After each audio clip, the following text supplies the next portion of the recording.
La dynamique pour la majorité du peuple, DMP, dénonce avec fermeté l'arrestation brutale de l'ancienne ministre de la Défense, Marguerite Niakhaté, survenue le 17 septembre à Lomé. Dans un communiqué rendu public ce 18 septembre, la coalition d'opposition accuse le régime de Faure Gnassingbé d'avoir franchi un nouveau cap dans la répression politique et appelle à la libération immédiate de toutes les personnes détenues pour leurs opinions. Communiqué de presse de la dynamique pour la majorité du peuple, DMP. Arrestation musclée de Marguerite Niakhaté. Le régime de Faure Gnassingbé a-t-il franchi le Rubicon? Dans la journée du 17 septembre 2025, l'information relative à l'arrestation musclée de Madame Marguerite Niakhaté, ancienne ministre de la Défense du précédent gouvernement de Faure Gnassingbé a circulé de façon virale sur les réseaux sociaux.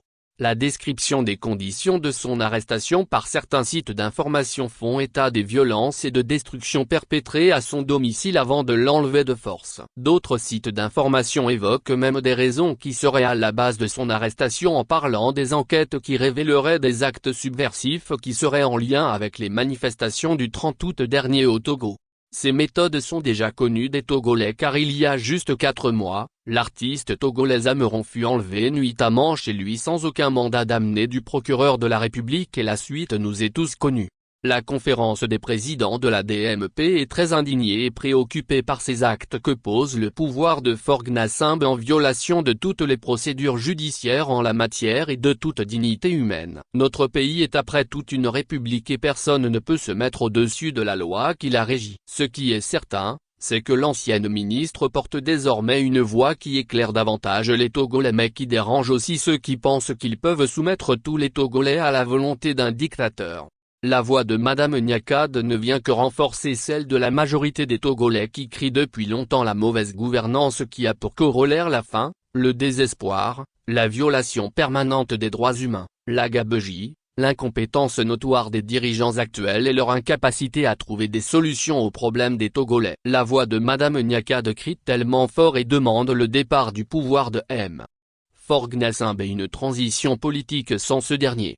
Voilà la raison évidente qui pousse Faure Gnassingbé à vouloir taire à jamais cette voix qui devient très audible depuis quelque temps. Mais peine perdue, car cette voix qui a toujours été celle des millions de Togolais ne peut plus jamais s'éteindre ou être éteinte par la volonté de Faure Gnassingbé.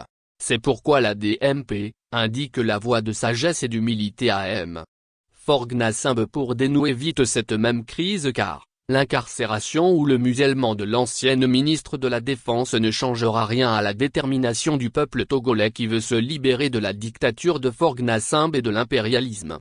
La DMP demande à Faure Gnassingbé de respecter et de faire respecter la liberté de Madame Niakhaté et libérer tous ceux qui sont actuellement détenus de façon arbitraire dans les prisons du Togo pour leurs opinions politiques. La DMP avertit le pouvoir de Faure Gnassingbé que les actes qu'il pose depuis quelque temps ne font que radicaliser davantage les Togolais, créant ainsi des risques de danger potentiels pour l'avenir de notre pays.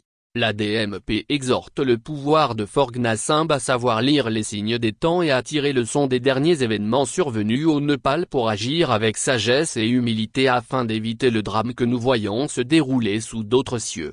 La DMP demande au peuple togolais de rester serein et mobilisé en attendant les mots d'ordre futurs qui sonneront le glas du régime actuel qui bloque l'avenir de notre jeunesse et tout notre pays. Fait à Lomé le 18 septembre 2025. La conférence des présidents.